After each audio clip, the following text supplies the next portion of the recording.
اسلام کے آنے سے پہلے، قرآن کے نازل ہونے سے پہلے سیدہ زینب رضی اللہ تعالی عنہا کا جو رشتہ کیا حضرت حالہ حضور کریم صلی اللہ علیہ وسلم کی سالی ہیں، ان کے بیٹے ابو العاص سے نکاح بھی ہوا، منگلی بھی ہوئی۔ اس زمانے میں مسلمان کوئی بنتا ہی نہیں تھا۔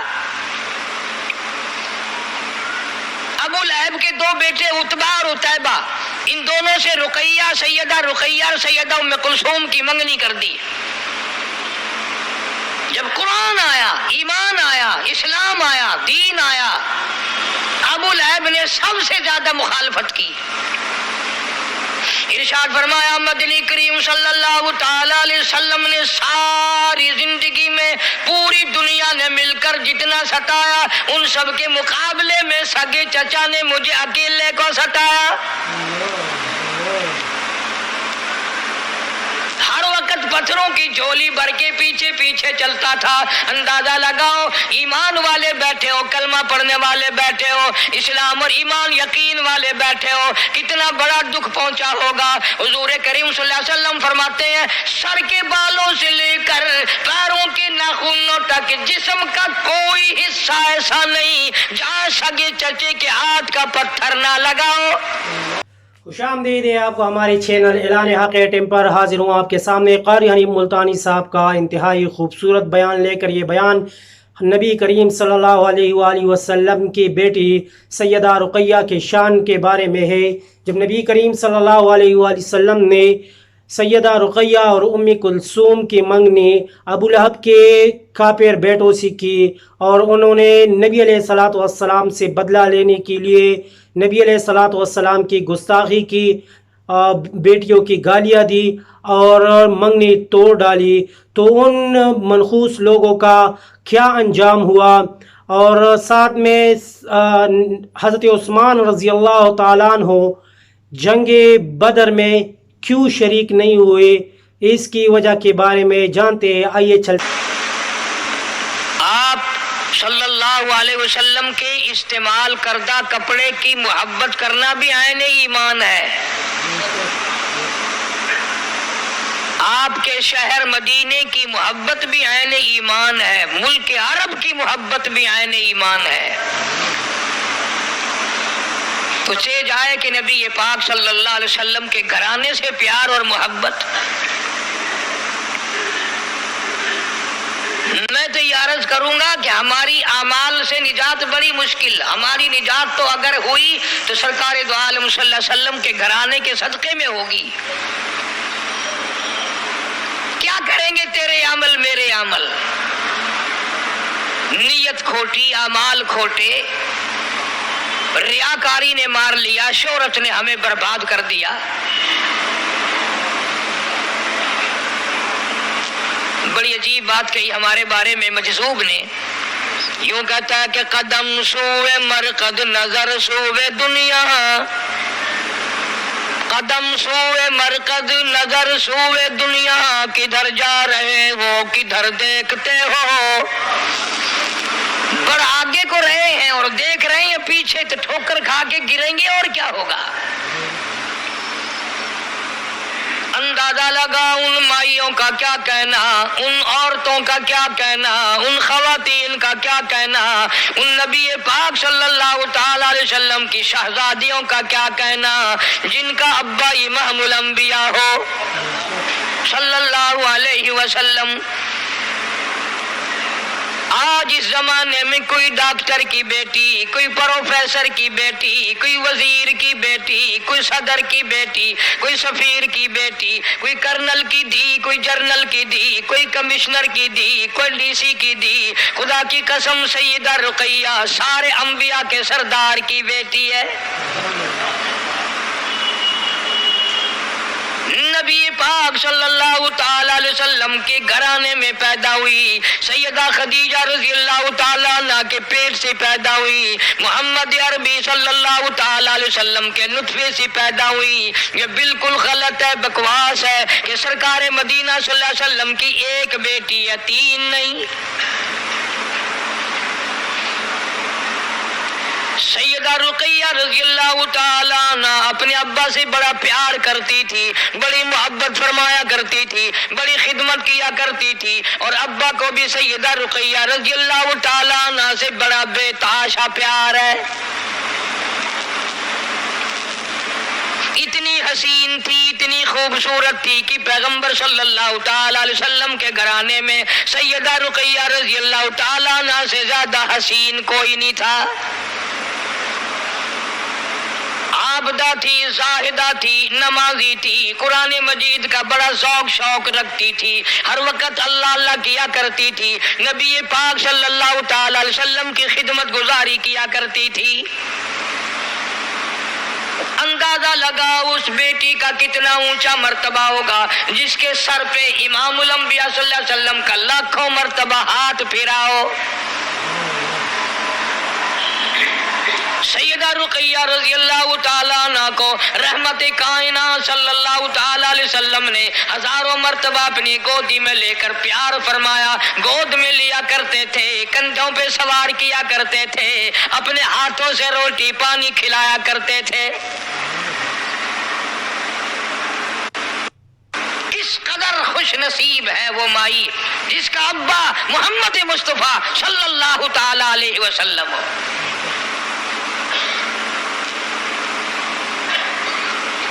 دو بیٹیوں کی منگنی ہوئی ابو لہب کے بیٹوں سے۔ تاریخی واقعات ہے، تھوڑا سا عرض کر دوں، جان کے عرض نہیں کرتے، آپ لوگ دین کی معلومات تو کرتے نہیں، اعتراض شروع کر دیتے ہیں۔ اچھا جی، نبی نے کافروں کو رشتے دے دیے تھے؟ اعتراض کے بغیر تم تو نہ نبی کو چھوڑو، نہ خدا کو چھوڑو، نہ باپ کو معاف کرو، نہ ماں کو معاف کرو۔ تمہارے پلے ہے کیا سوائے اعتراض کے، تنقید کے؟ یوں ہی تنقید کرتے کرتے مر جاؤ گے، جب قیامت میں اٹھو گے تمہارے پلے برائی کے سوا کچھ نہ ہوگا۔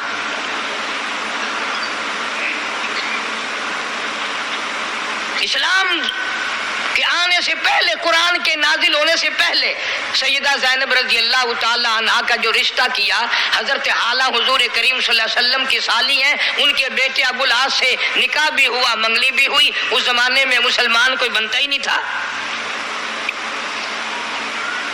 ابو لہب کے دو بیٹے عتبہ اور عتیبہ، ان دونوں سے رقیہ، سیدہ رقیہ اور سیدہ ام کلثوم کی منگنی کر دی۔ جب قرآن آیا، ایمان آیا، اسلام آیا، دین آیا، ابو لہب نے سب سے زیادہ مخالفت کی۔ ارشاد فرمایا مدنی کریم صلی اللہ تعالی علیہ وسلم نے ساری زندگی میں پوری دنیا نے مل کر جتنا ستایا، ان سب کے مقابلے میں سگے چچا نے مجھے اکیلے کو ستایا۔ ہر وقت پتھروں کی جھولی بھر کے پیچھے پیچھے چلتا تھا۔ اندازہ لگاؤ، ایمان والے بیٹھے ہو، کلمہ پڑھنے والے بیٹھے ہو، اسلام اور ایمان یقین والے بیٹھے ہو، کتنا بڑا دکھ پہنچا ہوگا۔ حضور کریم صلی اللہ علیہ وسلم فرماتے ہیں سر کے بالوں سے لے کر پیروں کے ناخنوں تک جسم کا کوئی حصہ ایسا نہیں جہاں سگے چچے کے ہاتھ کا پتھر نہ لگاؤ۔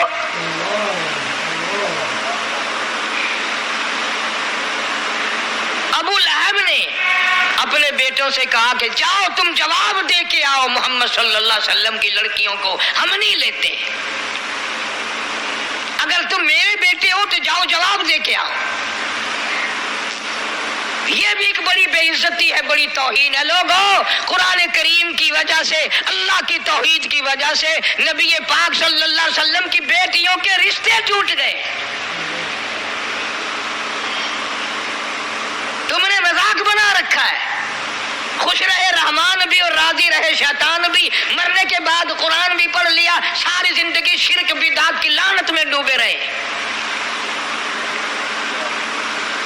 مدنی کریم صلی اللہ تعالی علیہ وسلم کے سامنے ابو لہب کے بدماش کے دونوں بیٹے آئے اور ایک نے آ کر کے جواب دیا میں تیری لڑکی سے شادی کرنے کو تیار نہیں، دوسرے نے آ کر محمد عربی صلی اللہ تعالی علیہ وسلم کو بیٹی کی گالی نکال دی۔ والے لوگ جانتے ہیں، انہیں علم ہے کہ دھیوں کے کتنے دکھ ہوا کرتے ہیں۔ محمد کریم صلی اللہ تعالی علیہ وسلم کا دل دکھا، آپ کے دل پر اثر ہوا، اور جس نے گالیاں دی برداشت نہ ہو سکی، رحمت کائنات صلی اللہ تعالی علیہ وسلم نے جھولی پھیلا دی، الہی اس نے مجھے انہوں نے پتھر مارے، میں نے اف نہ کی، انہوں نے مجھے دھکے دیے، میں نے اف نہ کی، انہوں نے رات کو مارا دن کو مارا، میں نے اف نہ کی، میرا سارا بدن لہولہان کیا، میں نے اف نہ کی، اس ظالم نے مجھے میری بیٹی کو گالی دی، مولا اس پہ کوئی کتا مسلط فرما دے۔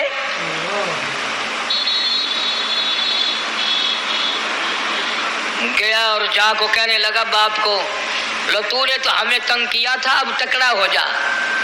اس نے کہا کیوں؟ کہنے لگا اس نبی نے بددعا کر دی۔ اندازہ لگا ساری زندگی مارنے والا کافر ابو لہب تھر تھر کانپنے لگا، اب خیر نہیں۔ ملتان کے مسلمانوں کبھی تو اپنے گریبان میں جھانک کر دیکھو، کبھی تو اپنے پلے میں منہ چھپا کر دیکھو، اتنا بڑا عظیم کافر، دین کا دشمن، قرآن کا دشمن، اللہ کی توحید کا دشمن، نبی کا دشمن، نبی کے گھرانے کا دشمن، لیکن اس کو بھی اتنا یقین ہے، نبی نے بددعا نکال دی، میرا بچہ بچنا بڑا مشکل ہے۔ کبھی ہم نے بھی پرواہ کی؟ قرآن کی بددعا سے بچنے کے لیے، نبی پاک صلی اللہ علیہ وسلم کی بددعا سے بچنے کے لیے کبھی ہم نے بھی سوچا؟ ملک شام میں تجارت کے لیے ابو لہب جانے لگا، بیٹے کو ساتھ لے گیا، شام ہوئی، راستے میں ڈیرا لگایا، قیام کیا، سارے قافلے کو اکٹھا کر کے کہنے لگا ابو لہب تمہیں معلوم ہے میرے بیٹے کو اس نبی نے بددعا دے رکھی ہے، ہم نے اس کی بیٹیوں کے رشتوں سے جواب دیا، یاد رکھو میرے بچے کو ایسی جگہ سواؤ رات کو جو کسی کو پتہ نہ چلے۔ چاروں طرف قافلے والے لوگ سو گئے، سامان کا ٹلا ٹبا سا بنا کر اس پر اوپر جا کر کے اس کو سلایا۔ اللہ پاک جل شانو نے جنگل کے شیر کو حکم دیا، اس کم وقت نے میرے محبوب کریم صلی اللہ تعالی علیہ وسلم کا دل دکھایا، اس نے میرے محبوب کریم صلی اللہ علیہ وسلم کی بیٹی کو گالی دی، اس کو چیر پھاڑنا تیرا کام ہے۔ شیر آیا، چاروں طرف لوگ سوئے ہوئے ہیں، شیر حیران کھڑا ہے، الہی یہ تو کتنے ہی سوئے پڑے ہیں، مجھے کیا معلوم ہے ان میں سے وہ کون سا ہے، کہیں ظلم نہ ہو جائے، کسی اور پہ میں حملہ نہ کر دوں، میرا نشانہ کوئی اور نہ بن جائے، قیامت میں مجھے عذاب بھگتنا پڑے گا۔ جنگل کا درندہ، جنگل کا شیر یہ سوچ سکتا ہے میرا نشانہ غلط نہ ہو جائے، میرا حملہ کسی اور پہ نہ ہو جائے، مجھ سے کسی اور کو دکھ نہ پہنچ جائے، تو کلمہ پڑھنے والا سرکار مدینہ صلی اللہ علیہ وسلم کا امتی ہو کر کلمہ پڑھ کر تو نے کبھی نہیں سوچا میری قلم سے کسی پہ ظلم نہ ہو جائے، میرے مال سے کسی پہ ظلم نہ ہو جائے، میرے عہدے سے کسی پہ ظلم نہ ہو جائے، میری ممبری سے کسی پہ ظلم نہ ہو جائے، میری چیئرمینی سے کسی پہ ظلم نہ ہو جائے، تو نے کبھی نہیں سوچا، تو شیر سے بھی بڑا درندہ بن گیا۔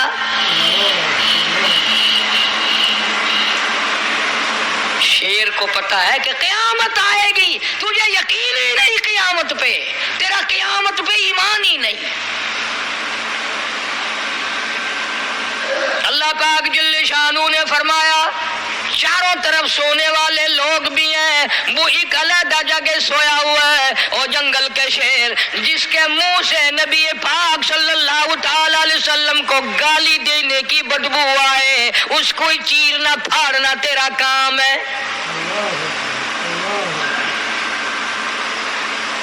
پتہ چلا جو محمد عربی صلی اللہ علیہ وسلم کو گالیاں بکے گا اس کے منہ سے کوئی خاص بدبو آئے گی۔ شیر پھر بھی کھڑا ہے، الہی مجھے کیا معلوم کہ وہ کون سا ہے، کس کس کا منہ سونگوں۔ شیر ابھی منہ سونگتا پھر رہا تھا لوگوں کے اوپر سے ہوا آئی اور ہوا نے بتا دیا دین نبی کا دشمن ادھر ہے۔ شیر نے چھلانگ لگا کر اوپر جا کے جو سونگا واقعی نبی پاک صلی اللہ تعالی علیہ وسلم کو گالی دینے کی بدبو آئی، شیر نے اسے چیر مارا، پھاڑ کر پھینک دیا۔ عرض کر رہا تھا ٹھیک ہے محمد مصطفیٰ صلی اللہ علیہ وسلم کا معجزہ ہے، لیکن سبب تو سیدہ رقیہ بنی، سبب تو سیدہ ام کلثوم رضی اللہ تعالیٰ عنہا بنی، اور نبی پاک کی بیٹیوں کی اتنی بڑی عزت ہے، اتنی بڑی عزت ہے، ساری دنیا کی بہنوں کی آبرو، ساری دنیا کی بیٹیوں کی آبرو، ساری دنیا کی ماؤں کی آبرو، سارے جہان کی عورتوں کی عزت کو ایک طرف رکھو، خدا کی قسم سیدہ رقیہ کے پیر مبارک سے اڑی ہوئی خاک پہ قربان ہو سکتی ہیں ساری آبرو۔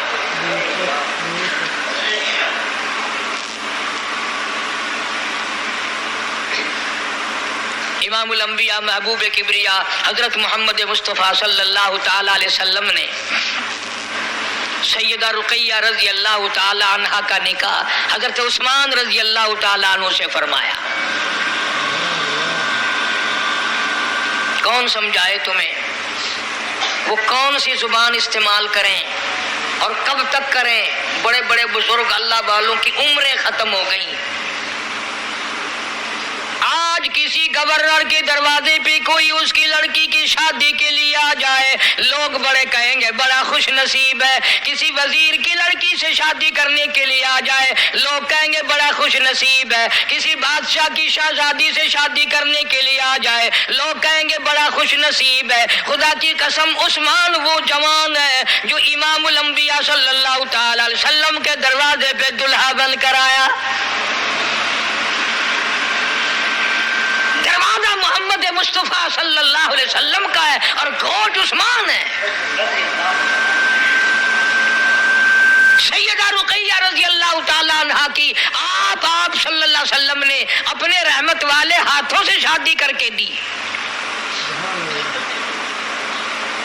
اور پھر میں کیا عرض کروں، ہمارا تو عقیدہ اور ایمان ہے اور یقین ہے کہ دنیا میں 100 حصے اگر حسن کے بناؤ، 100 حصے اگر جمال خوبصورتی کے بناؤ تو ایک حصہ پوری کائنات کو ملا، اور 99 حصے حسن کا حصہ محمد عربی صلی اللہ علیہ وسلم کو ملا۔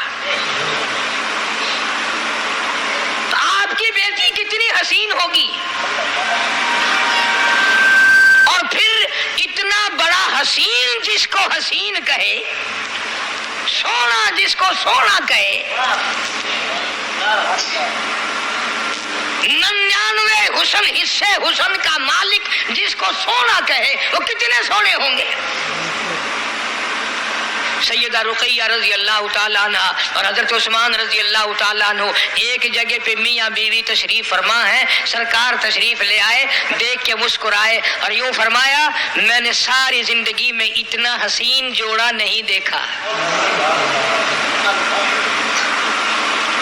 تیری میری بات نہیں، کسی گورنر وزیر بادشاہ کی بات نہیں، یہ میں اس محبوب کائنات صلی اللہ علیہ وسلم کی بات کر رہا ہوں جس کے بارے میں میرا عقیدہ ہے تیرا بھی ہوگا کہ اگر سرکار پیدا نہ ہوتے یہ جہان ہی نہ بنتا۔